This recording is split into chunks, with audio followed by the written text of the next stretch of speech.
Welcome to class number 22। यह हमारी direct और इनडायरेक्ट स्पीच की दूसरी क्लास है।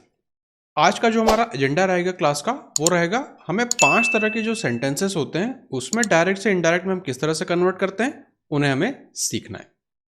तो आज हमें देखना है 5 तरह के जो सेंटेंसेस होते हैं उनमें हम डायरेक्ट से इनडायरेक्ट स्पीच में किस तरह से नरेशन को कन्वर्ट करते हैं।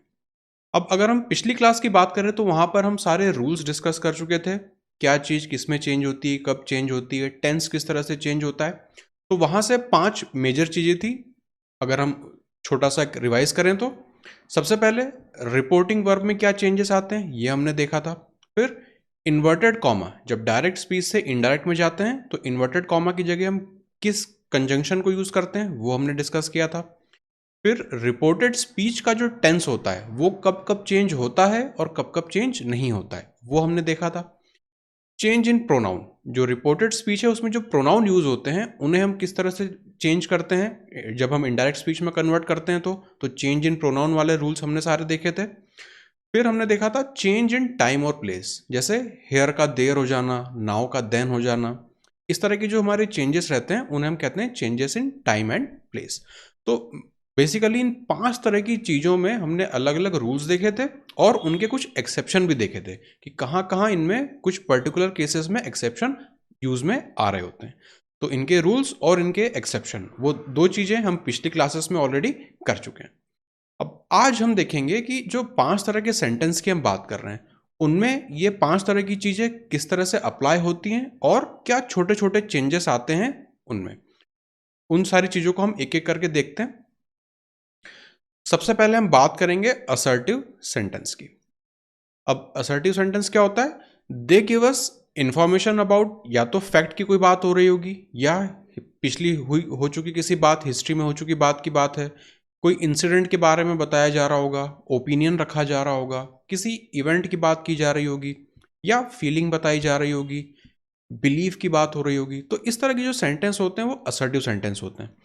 असर्टिव सेंटेंस को ही कई जगह आपको डिक्लेरेटिव सेंटेंस की तरह भी लिखा हुआ मिलेगा। तो ये दोनों बात एक ही है, चाहे असर्टिव सेंटेंस बोलिए चाहे डिक्लेरेटिव सेंटेंस बोलिए। अब ये जो 4-5 चीज़ें मैंने बताई ये किस तरह से दिखती हैं, छोटे से हम एग्जांपल्स देख लेते हैं। He thought he will not go out with her, या फिर आई टीच इंग्लिश, या फिर the sun is a star. ये जो सेंटेंसेस हैं ये सिंपली या तो कोई फैक्ट बता रहे हैं या हिस्ट्री की बात हो रही है, कोई एक इंसिडेंट है, ओपिनियन है, कोई एक इवेंट है, या कोई किसी तरह की कुछ फीलिंग है।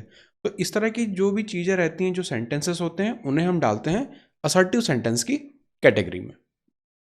अब असर्टिव सेंटेंस को जब हम असर्टिव सेंटेंस के डायरेक्ट स्पीच वाले सेंटेंस को जब हम इनडायरेक्ट स्पीच में कन्वर्ट करेंगे तो क्या क्या चेंज वहाँ पे हमें देखने को मिलते हैं। तो असर्टिव सेंटेंस वाला सबसे इजी वाला है, जितना हमने पिछली क्लास में अपने रूल्स देखे थे वो सारे के सारे यहाँ पे आराम से अप्लाई हो जाते हैं।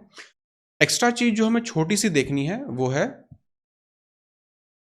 ये वाली, रिपोर्टिंग वर्ब थॉट या वंडर्ड। ये कभी भी आएंगे तो ये कन्वर्ट हो जाएंगे थॉट में या वंडर टू वन सेल्फ। आप देखेंगे ये हमारा वन सेल्फ वाला, वन सेल्फ यहाँ पे एक्स्ट्रा हमारा जुड़ रहा है। तो अगर थॉट रहेगा हमारे या वंडर्ड रहेगा हमारे डायरेक्ट वाले स्पीच, डायरेक्ट स्पीच के पार्ट में, तो जब हम उसे इनडायरेक्ट में कन्वर्ट करेंगे तब हम उसे लिखेंगे थॉट टू वन सेल्फ या फिर वंडर टू वन सेल्फ। तो पिछले जो रिपोर्टिंग वर्ब चेंज हो रही थी, जैसे सेड टू है या सेज है या फिर सेड है, सिंपल है, वो किस तरह से चेंज होगा, तो वो अपने नॉर्मल रूल के हिसाब से चेंज होगा। लेकिन अगर सेड, सेज, इसकी जगह अगर आपको थॉट या वंडर्ड दिखे तब आपको उसको कन्वर्ट करना है थॉट टू वन सेल्फ या वंडर टू वन सेल्फ। अब हम असर्टिव सेंटेंस के एग्जाम्पल देख लेते हैं। तो हम जितने भी एग्जाम्पल देख रहे हैं आज की क्लास में, सब में हम डायरेक्ट स्पीच को इनडायरेक्ट में कन्वर्ट कर रहे हैं, तो हम रूल्स भी उसी हिसाब से देख रहे हैं। अगर इसका उल्टा करना होगा तो जो हम पढ़ रहे हैं उसका हम जस्ट रिवर्स कर देंगे। अब पहला sentence, he thought he will not go out with her। he thought he will not go out with her। तो यहाँ पे आपको इन्वर्टेड कॉमर्स दिखे तो ये अब इतना तो आपको क्लियर हो चुका है कि डायरेक्ट स्पीच कैसा दिखता है और इनडायरेक्ट स्पीच कैसा दिखता है। अब आप देखेंगे यहाँ पे जो हमारा रिपोर्टिंग वर्ब है वो है थॉट। तो अभी हमने ऊपर देखा था अगर असर्टिव सेंटेंस में थॉट या वंडर्ड आए तो उसे हम किस में कन्वर्ट करेंगे, थॉट टू वन सेल्फ या फिर वंडर टू वन सेल्फ में।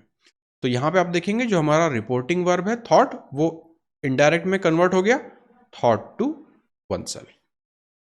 अब अगर हम रिपोर्टेड स्पीच की बात करें तो ये वही वाला रूल फॉलो करेगा जो हम पिछली क्लास में सारे देख चुके हैं। यहाँ पर है ही will not go out with हर, तो यहाँ पर चेंज हो जाएगा, डबल कोट्स आपके हटेंगे तो उसकी जगह आपका जो कंजंक्शन है वो आ गया दैट। उसके बाद he would not go out with her, will जो था वो आपका चेंज हो गया वुड में। दूसरी बात, थॉट जो है वो पास्ट टेंस में, इसलिए हमको यहाँ पे चेंजेस करने पड़ रहे हैं। अगर यहाँ पे हमारे रिपोर्टिंग वर्ब में प्रेजेंट या फ्यूचर टेंस होता तब हमें रिपोर्टेड स्पीच के टेंस में चेंज नहीं करने पड़ते। दूसरा example, he says I teach English. अब आप देखेंगे सेज, अब इस रिपोर्टिंग वर्ब का अगर आप टेंस देखें तो यह है हमारा प्रेजेंट टेंस में, तो इसका मतलब जो आगे रिपोर्टेड स्पीच है उसके टेंस में हमें कोई बदलाव नहीं करना है। तो ही सेज डबल कोट्स हटेंगे, उसकी जगह आ जाएगा दैट, उसके बाद ही टीचेस इंग्लिश। तो आप देखेंगे टेंस हमने यहाँ पे प्रिजर्व किया, उसको हमने प्रेजेंट टेंस में ही रहने दिया। क्यों? क्योंकि हमारा जो रिपोर्टिंग वर्ब है वो प्रेजेंट टेंस में, और हमने पिछली क्लास में रूल्स में देखा है जब हमारे रिपोर्टिंग वर्ब का टेंस फ्यूचर टेंस हो या प्रेजेंट टेंस हो या फिर एक फैक्ट हो, यूनिवर्सल ट्रूथ बताया जा रहा हो, एक हैबिट हो, तब जो हमारा टेंस होता है रिपोर्टेड स्पीच का वो चेंज नहीं होता है। तीसरा example, she said the sun is a star. अब आप देखेंगे यहाँ पे सेड है तो ये तो पास्ट टेंस हुआ, लेकिन अगर मैं रिपोर्टेड स्पीच की बात करूं, the sun is a star, ये जो सेंटेंस है, ये जो रिपोर्टेड स्पीच वाला सेंटेंस है, ये एक यूनिवर्सल ट्रूथ है। इस वजह से रिपोर्टिंग वर्ब पास्ट में होने के बाद भी हम इस वाले हमारे रिपोर्टेड स्पीच का टेंस चेंज नहीं करेंगे। तो इसका इनडायरेक्ट क्या बनेगा, she said that, you come, जो आपके डबल कोट्स थे उसकी जगह कंजंक्शन यूज किया हमने that the sun is a star. इस सेंटेंस को हम एज इट इज उसी टेंस में लिखा रहने देंगे, क्योंकि ये जो सेंटेंस है आपका रिपोर्टेड स्पीच वाला, ये यूनिवर्सल ट्रुथ है।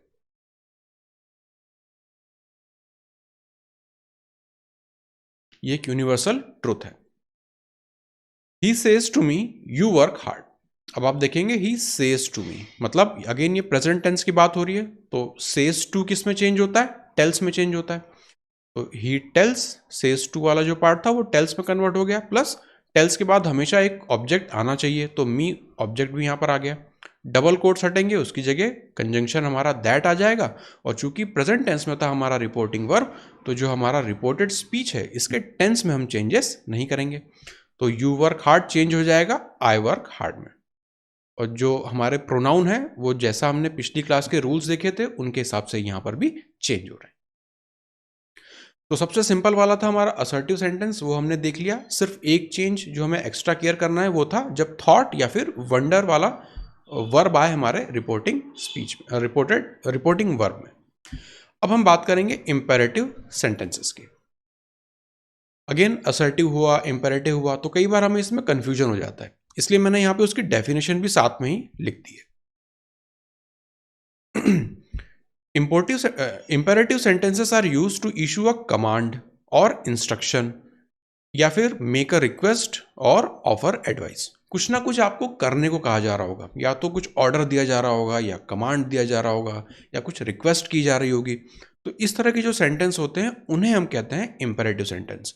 तो आपको डिफरेंस समझ में आना चाहिए। अगर यहाँ पे हम असर्टिव सेंटेंस की बात करें तो वहाँ पे सिंपली एक फैक्ट दे दिया जाता है, सिर्फ कोई बात बता दी जाती है, वहाँ पे कोई ऑर्डर या कुछ करने के लिए आपको नहीं बोला जा रहा होता है। लेकिन अगर हम इंपेरेटिव सेंटेंस की बात करें तो यहाँ पर आप देखेंगे कुछ ना कुछ कमांड इशू हो रहा है, इंस्ट्रक्शन इशू हो रहा है, कुछ करने को बोला जा रहा होता है। तो जब इस तरह के कुछ सेंटेंस होते हैं जिनमें कमांड हो, इंस्ट्रक्शन हो, रिक्वेस्ट हो, एडवाइस हो, तब उन्हें हम कहते हैं इंपेरेटिव सेंटेंस। ये नीचे एग्जांपल्स लिखे हैं, जैसे don't go out in dark, तो कुछ करने के लिए मना किया जा रहा है। डू नॉट कम हियर, या फिर call the first witness now, तो कुछ ऑर्डर या इंस्ट्रक्शन या एडवाइस, इस तरह का सेंस यहाँ पे सेंटेंस में आ रहा है, इसलिए इन्हें हम कहते हैं इंपेरेटिव सेंटेंस।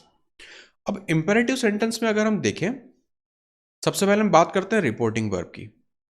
रिपोर्टिंग वर्ब में क्या चेंज आएगा, तो रिपोर्टिंग वर्ब आपका चेंज हो जाएगा command, order, beg, request, advice, forbid, suggest, propose, assure, ask, remind, warn, agree, refuse, promise. इस तरह के वर्ब्स आपको यूज करने पड़ेंगे रिपोर्टिंग वर्ब की जगह। तो एक चीज ये हो गई। दूसरी चीज की अगर हम बात करें, टू या not two is used in place of inverted comma. जैसे ऊपर वाले सेंटेंस असर्टिव में हमने देखा था, इन्वर्टेड कॉमा जब हम हटा रहे थे तो उसकी जगह कंजंक्शन हम यूज कर रहे थे दैट।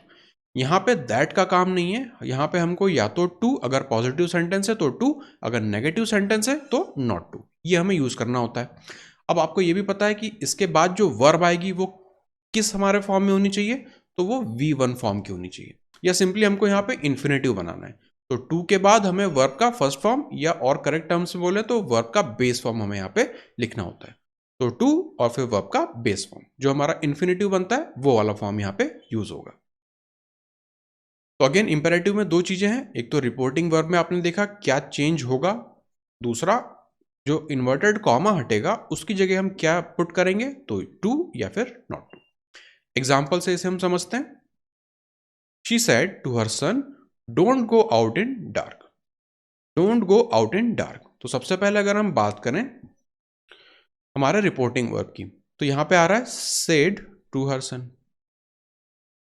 क्या कहा, don't go out in dark, तो कुछ करने के लिए मना किया गया, इसलिए यहां पे आप said to her, said to जो है इसकी जगह हमें क्या यहां पे रिपोर्टिंग वर्ब लिखना पड़ेगा, फोरबेड, क्योंकि क्लियरली ये वाला जो हमारा रिपोर्टेड स्पीच है इसमें कुछ काम करने से रोका गया है, मना किया गया है। तो जैसा यहाँ पे आपने देखा फोरबेड लिखा है, तो उसका जो करेक्ट फॉर्म रहेगा वो होगा forbade. She forbade her son to go out in dark. अब आप देखेंगे जब इन्वर्टेड कॉमा हटा यहाँ से, तो सन के बाद दैट वगैरह हमने नहीं यूज किया, हमने क्या यूज किया, टू, और उसके साथ वर्ब कौन सा है, फर्स्ट फॉर्म, टू गो। इस वाले वर्ब को यहां पर आपको किसी और टेंस में नहीं चेंज करना होता, टू के साथ आपको वर्ब का फर्स्ट फॉर्म ही यूज करना होता है। हम बात कर रहे हैं इंपेरेटिव सेंटेंस की। तो सेड टू जो हमारा रिपोर्टिंग वर्ब था उसकी जगह हमने लिखा फोरबेड, डबल कोट्स आपके हट गए, उसकी जगह कंजंक्शन ना यूज करके यहां पे हम टू का फॉर्म यहां पे यूज करेंगे। She forbade her son to go out in dark. दूसरा एग्जांपल हम देखते हैं, she said to me do not come here. तो अगेन यहां पे कुछ करने से हमें मना किया जा रहा है, तो सेड टू मी, यहां पे अगेन सेड टू है, तो इसे हमें किस फॉर्म में, किस वर्ब में चेंज करना पड़ेगा, यहां पे अप्रोप्रिएट हमें लग रहा है ऑर्डर, कि do not come here meaning हम ये ले रहे हैं कि वो हमें ऑर्डर दे रही है। कोई और भी मीनिंग आप ले सकते हैं, फोरबेड भी आप यहां पे लिख सकते हैं, डिपेंड करेगा आप क्या उसके बारे में सोच रहे हैं। तो सेंटेंस में तो बहुत ज़्यादा आपको उसमें दिमाग लगाने की जरूरत नहीं पड़ेगी, सिंपल सा सेंटेंस रहेगा, ज़्यादातर एक ही मीनिंग के आपको वहां पे मिलेंगे। तो सेड टू जो हमारा डायरेक्ट स्पीच का रिपोर्टिंग वर्ब था उसको हटा के हम इनडायरेक्ट में लिखेंगे ऑर्डर्ड। अगेन यहाँ पे डू नॉट कम हियर, तो नेगेटिव बनाने की यहाँ पे हम लिखा है उसको not to come here. Again बाकी का sentence as it is. The जज said call the first witness now. तो जज ने अगेन ऑर्डर दिया, तो सेड की जगह यहाँ पे जो हमारा डायरेक्ट स्पीच में रिपोर्टिंग वर्ब था उसकी जगह हम लिखेंगे ऑर्डर्ड। द जज ordered them to call the first witness then. To call यहाँ पे आ गया, और नाउ जो होता है चेंज इन टाइम और प्लेस, तो उस हिसाब से नाउ की जगह हमें लिखना पड़ेगा देन। तो ये पूरी बात हुई हमारे इंपेरेटिव सेंटेंसेस की। तो मेन चीज रिपोर्टिंग वर्ब हमें चेंज करना है, दूसरी चीज जब डबल कोट्स हम हटाएंगे तो उसकी जगह टू या नॉट टू वाले सेंटेंसेस को हमें फ्रेम करना होता है। तीसरा हम बात करेंगे इंटेरोगेटिव सेंटेंस की। तो ये तो इजी है, ये तो आपको पता है, क्वेश्चन वाले सेंटेंसेस को हम इंटेरोगेटिव सेंटेंस बोलते हैं।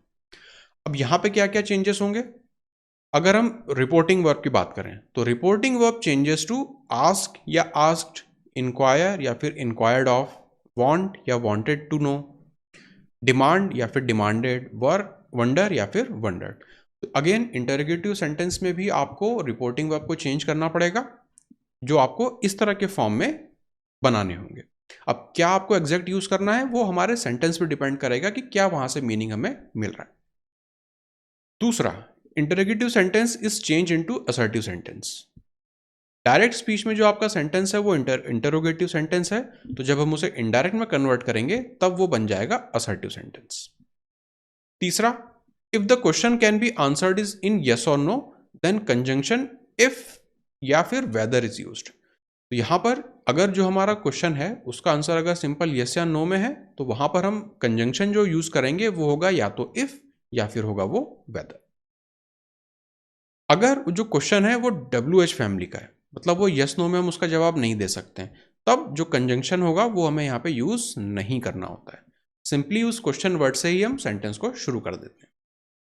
लास्ट, अगर सर, मैडम, योर ऑनर या इस तरह के कोई भी रिस्पेक्ट वाले वर्ड्स वहां पे यूज हुए हों, तब हमें क्या करना होता है, इनडायरेक्ट में उनकी जगह रिस्पेक्टफुली लिख देना होता है। तो इनडायरेक्ट स्पीच, अगर डायरेक्ट स्पीच में सर, मैडम, योर ऑनर इस तरह के वर्ड्स हों, तो जब हम उसका इनडायरेक्ट स्पीच बनाएंगे तो वहां पर हम लिखेंगे रिस्पेक्टफुली। वहां पर हमें सर, मैडम या योर ऑनर ये हमें नहीं लिखना होता। तो इतनी 5-6 चीजें हैं, 4-5 चीजें हैं जो हमारे इंटरोगेटिव सेंटेंस में चेंज होती है। पहला, रिपोर्टिंग वर्ब की अगर हम बात करें तो अगेन इस तरह की कुछ ना कुछ पूछा जा रहा होगा तो आस्क्ड, अगेन इंक्वायरी जैसी हो रही होगी तो वहां पे इंक्वायरी, इंक्वायर्ड या फिर इंक्वायर्ड ऑफ। कुछ अगर मांगा जा रहा होगा तो वांट या वांटेड, डिमांड रखी जा रही होगी, या फिर कुछ एक उत्सुकता से पूछा जा रहा होगा तो वंडर या फिर वंडर्ड। तो इस तरह के कुछ अप्रोप्रिएट रिपोर्टिंग वर्ब हम इंटरोगेटिव सेंटेंस के इनडायरेक्ट स्पीच में हम यूज करेंगे। प्लस जो सेंटेंस है हमारा इनडायरेक्ट स्पीच का, जो direct speech interrogative question form में है, तो उसका जो इनडायरेक्ट स्पीच होगा वो क्वेश्चन फॉर्म में नहीं होगा, वो होगा असर्टिव सेंटेंस का। फिर अगर क्वेश्चन जो है उसको अगर उसका जवाब अगर यस नो में दिया जा सकता है तो हम इफ या वेदर का प्रयोग करेंगे एज अ कंजंक्शन। अगर WH फैमिली का है तो वहां पर हमें कोई कंजंक्शन यूज नहीं करना होता। आखिरी, अगर सर, मैडम, योर ऑनर या इस तरह के कोई भी रिस्पेक्ट वाले वर्ड्स हों जो कि डायरेक्ट स्पीच में यूज हुए हों, तो जब हम उन्हें इनडायरेक्ट में कन्वर्ट करेंगे तो उनकी जगह सिंपली हम लिख देंगे रिस्पेक्टफुली। अब इन चीजों को हम एग्जाम्पल से समझने की कोशिश करते हैं। He said to me, are you coming?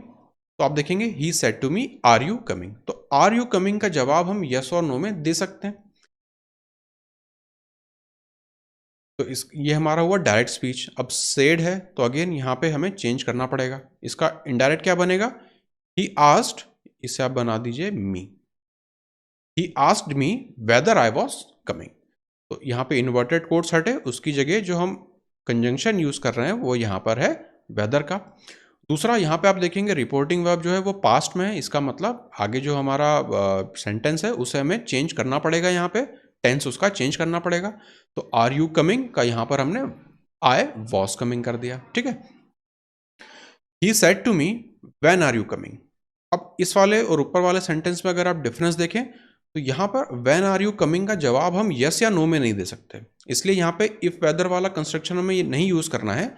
यहाँ पर हम किस तरह का कंस्ट्रक्शन देखते हैं, सेड टू जो हमारा वर्ब है वो चेंज हो गया आस्क्ड मी में। ही asked me when I was coming. यहाँ पे अगर व्हेन WH फैमिली वाले वर्ड से अगर शुरुआत हो रही होगी तो हम अपने रिपोर्टेड स्पीच वाले पार्ट में भी उसी से शुरुआत कर देंगे। और फिर अगर यहाँ पे टेंस अलग है, जैसे यहाँ पे पास्ट टेंस है, तो इसका हम टेंस फिर यहाँ पे चेंज कर देंगे। आर यू कमिंग का हमने कर दिया आई वॉज कमिंग।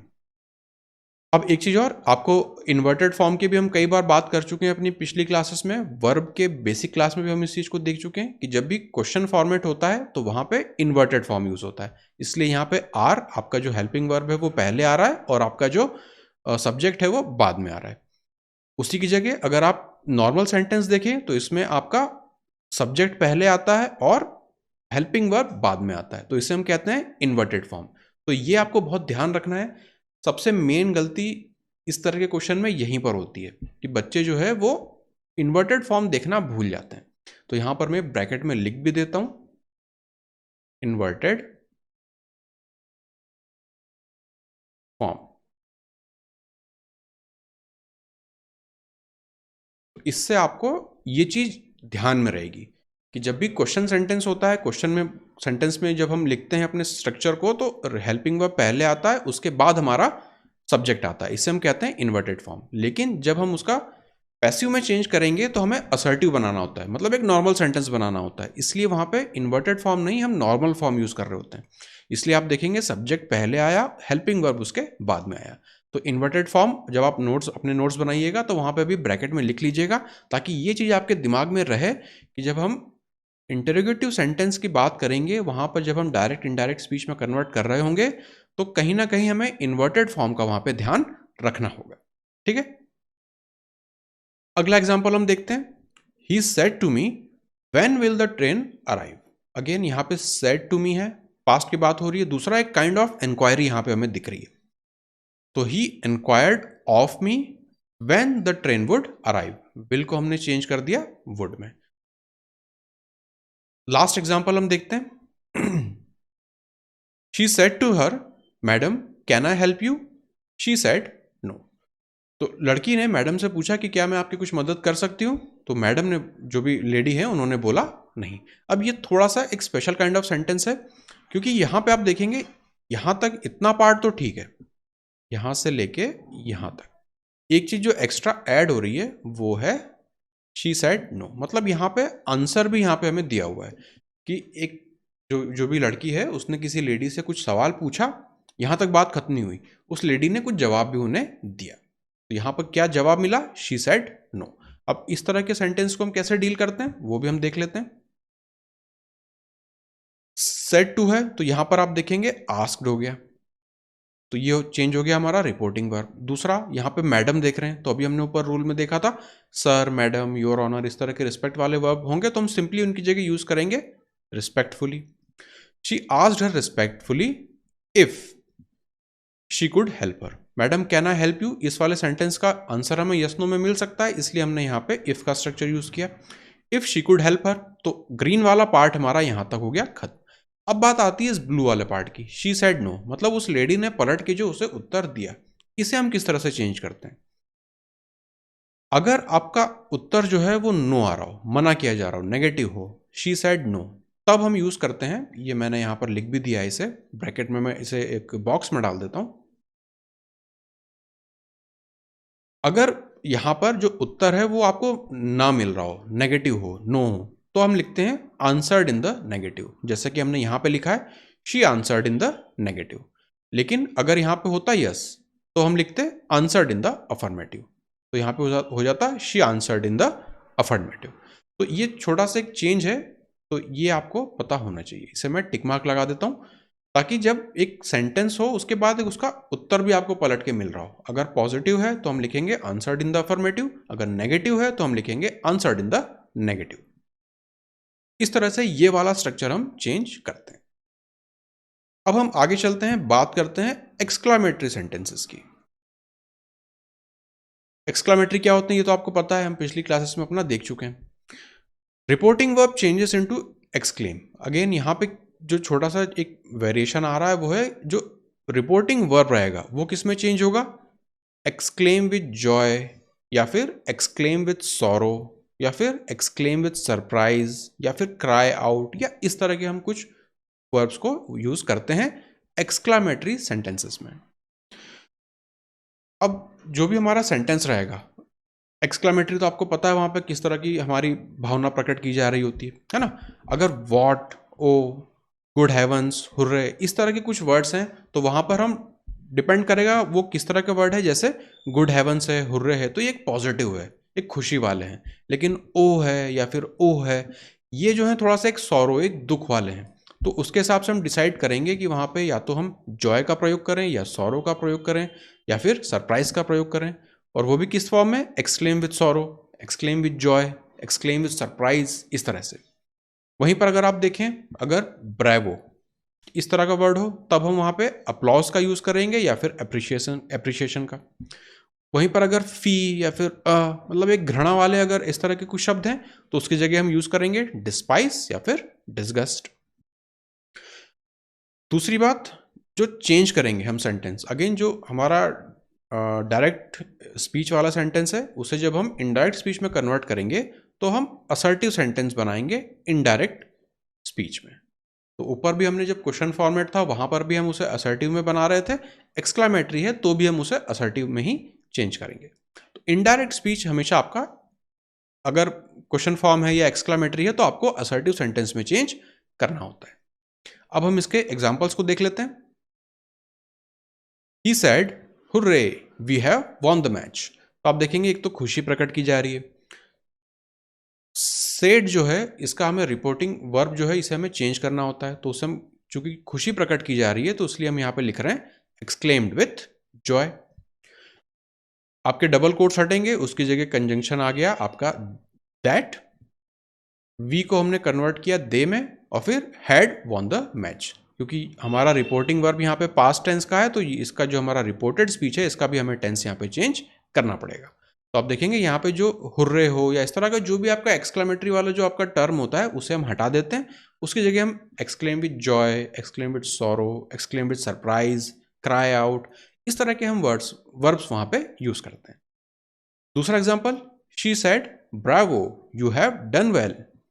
अब आप देखेंगे यहाँ पे सैड आया, दूसरी बात Bravo you have done well, मतलब एक एप्रिसिएशन दिया जा रहा है कि आप तुमने बहुत अच्छा काम किया।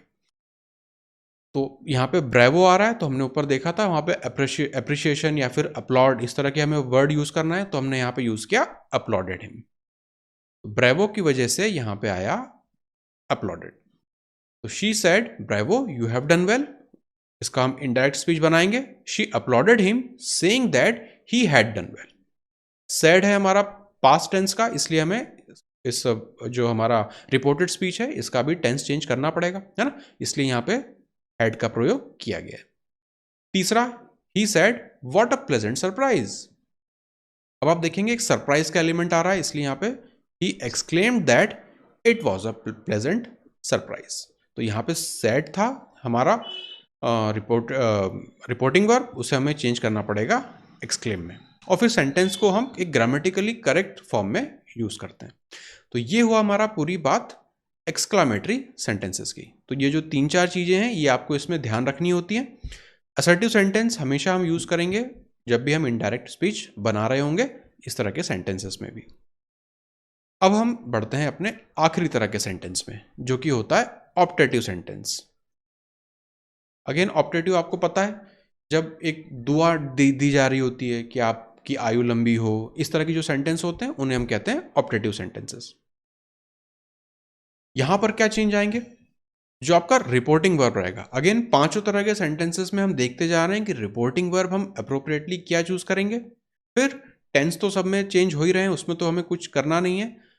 इन्वर्टेड कोट्स, जो इन्वर्टेड कॉमा है वो हटने के बाद वहां पर कौन सा कंजंक्शन यूज होगा वो हम देखते जा रहे हैं अलग अलग सेंटेंसेस के हिसाब से। दूसरी बात, जो भी सेंटेंस है, जैसे अगर आपका इंपेरेटिव है तो उसमें कोई चेंज नहीं है, असर्टिव है तो वो तो असर्टिव ही रहेगा, लेकिन आपका क्वेश्चन सेंटेंस हो या फिर आपका एक्सक्लामेटरी सेंटेंस हो या फिर आपका ऑप्टेटिव सेंटेंस हो, इन तीनों को हमें चेंज करना होता है असर्टिव सेंटेंस में। तो वही चीज यहां पर भी एप्लीकेबल हो रही है। अब इस चीज को हम यहाँ पे एग्जाम्पल में देख लेते हैं। दूसरा, रिपोर्टिंग वर्ब जो है उसे हमें चेंज करना होता है विश्ड में, प्रेड में या फिर ब्लेस्ड में, या इस तरह का और भी कोई दूसरा वर्ब यूज कर सकते हैं। तो ये बात होगी रिपोर्टिंग वर्ब की। अब हम इसके एग्जाम्पल से इसे समझ लेते हैं। डायरेक्ट स्पीच हमें दिया हुआ है, they said may God save our country. तो मे इस तरह का जो वर्ड है ये हमें बता देता है कि ये हमारा ऑप्टेटिव स्ट्रक्चर फॉलो कर रहा है। They said may God save our country, तो आप देखेंगे सेड की जगह हम अब जो अपना इनडायरेक्ट स्पीच है उसमें यूज कर रहे हैं प्रेड को। जैसा हमने ऊपर देखा था, या तो विश्ड या प्रेड या फिर ब्लेस्ड, कोई अप्रोप्रिएट वर्ब हमें यूज करना पड़ेगा। तो यहां पर प्रेड जो है वो अप्रोप्रिएट वर्ब है। They prayed that God might save their country, may जो है वो चेंज हो गया माइट में। अब क्यों चेंज करना पड़ रहा है, क्योंकि जो हमारा यहाँ पे रिपोर्टिंग वर्ब था वो पास्ट में था, इसलिए यहाँ पे हमें टेंस चेंज करना पड़ता है।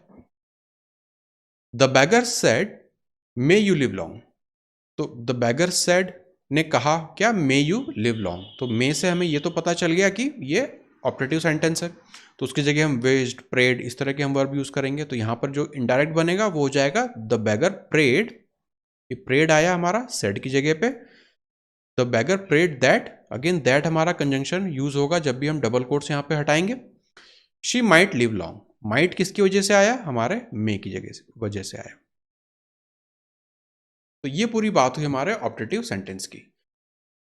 अब अगर हम देखें क्या चेंजेस आ रहे हैं, तो सब जगह आप देखेंगे जो हमने 5 तरह के सेंटेंस आज देखे, रिपोर्टिंग वर्ब में चेंज आ रहे हैं। अगर असर्टिव है तो हम कुछ पर्टिकुलर चीज़ यूज़ करते हैं, अगर इम्पेरेटिव है तब हम ऑर्डर्ड, कमांडेड या फिर आई बैग या फिर फोरबेड, इस तरह के हम वर्ब यूज़ करते हैं। अगर हमारे क्वेश्चन वर्ड्स हैं तो वहाँ पर हमने देखा डबल कोट्स हटाने के बाद इफ़, वेदर या फिर WH फैमिली के ही वर्ड को हम यूज़ कर रहे होते हैं। ऑप्टेटिव सेंटेंस है जैसे यहाँ पर, तो उसकी जगह विश्ड, प्रेड, ब्लेस्ड है ना। फिर था हमारा यहाँ पे एक्सक्लामेटरी सेंटेंस उसकी जगह जॉय, सॉरो, सरप्राइज इस तरह के हम वर्ब यूज़ कर रहे होते हैं। तो ये 5 तरह के मेजर चीज़ें हैं जो पिछली क्लास से अगर आप आज की क्लास को कंपेयर करें तो पिछली क्लास में हमने जनरल रूल्स देखे थे जो कि ज़्यादातर असर्टिव सेंटेंसेस में फॉलो हो रहे होते थे। अगर हम बाकी के 4 सेंटेंसेस की बात करें तो थोड़े थोड़े से यहाँ पे हमें चेंजेस करने पड़ते हैं। अगेन मैं पहले पेज पर चलता हूँ। सारे जितने भी हमने आज के सेंटेंसेस देखे, पांचों टाइप देखे, रिपोर्टिंग वर्ब सब में चेंज हो रही है, तो ये हमारे लिए हो जाता है इंपॉर्टेंट।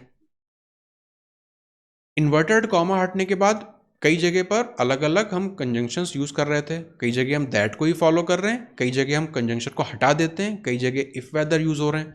तो ये भी आज की क्लास में हमने देखा कि इन्वर्टेड कॉमा हटने पर कुछ स्पेसिफिक कंजंक्शन को हम यूज कर रहे होते हैं, तो किस टाइप में क्या यूज कर रहे होते हैं ये भी आपको ध्यान रखना है। टेंस की अगर हम बात करें तो टेंस में ऐसा कुछ मेजर यहाँ पे चेंज नहीं आ रहा है, सिंपली हमारे पिछली क्लास वाले रूल ही यहाँ पर फॉलो हो रहे हैं। अगर यूनिवर्सल ट्रूथ है, फैक्ट है, हैबिट है, प्रेजेंट टेंस है, पास्ट टेंस है, फ्यूचर टेंस है, तब हमारा जो रिपोर्टेड स्पीच है वो चेंज नहीं होता है। अगर रिपोर्टिंग वर्ब पास्ट टेंस है तो ही हमारा रिपोर्टेड स्पीच चेंज हो रहा होता है। प्रोनाउन की अगर हम बात करें तो अगेन पिछली क्लास वाले ही रूल यहाँ पर फॉलो हो रहे हैं, कोई एक्स्ट्रा चीज़ यहाँ पर नहीं है। Change in time and place की बात करें तो वहाँ पर भी कोई मेजर चेंज यहाँ पर नहीं है। तो 2 जगह हैं जहाँ पर चेंज हो रहा है, एक तो रिपोर्टिंग वर्ब और इन्वर्टेड कॉमा हटने के बाद क्या वहाँ पे हम अपना कंजंक्शन यूज़ करेंगे। तो आज की 5 जो हमने सेंटेंस स्ट्रक्चर देखे उनमें आपको रिपोर्टिंग वर्ब और इन्वर्टेड कॉमा हटने के बाद जो कंजंक्शन यूज़ हो रहा है, क्या यूज़ होगा, यूज़ नहीं होगा, कब हटाना है, वो चीज़ें आपको ध्यान रखनी है। बाकी अगर आप टेंस की बात करें, प्रोनाउन में होने वाले चेंज की बात करें, टाइम और प्लेस में होने वाले चेंज की बात करें, तो पिछली क्लास वाले हमारे रूल्स ही ओवरऑल फॉलो हो रहे होते हैं। तो डायरेक्ट इनडायरेक्ट के हमने सारे टाइप्स यहाँ पर कवर कर लिए हैं, जनरल रूल्स भी हमने देख लिए हैं और इनके एक्सेप्शन भी हम पिछली क्लास में देख चुके हैं। अब एक क्लास में इसमें और लूँगा, वहाँ पर हम डायरेक्ट एग्जाम्पल के थ्रू हम समझेंगे, तो उसमें बहुत सारे क्वेश्चंस में लाऊंगा और हम किस तरह से ऑप्शंस को वहाँ पे यूज़ करके करेक्ट आंसर को आइडेंटिफाई कर रहे होते हैं, ये हम सीखेंगे अगली क्लास में। तो इस क्लास को हम यहीं पर खत्म करते हैं, अब आपसे मिलेंगे अगली क्लास में।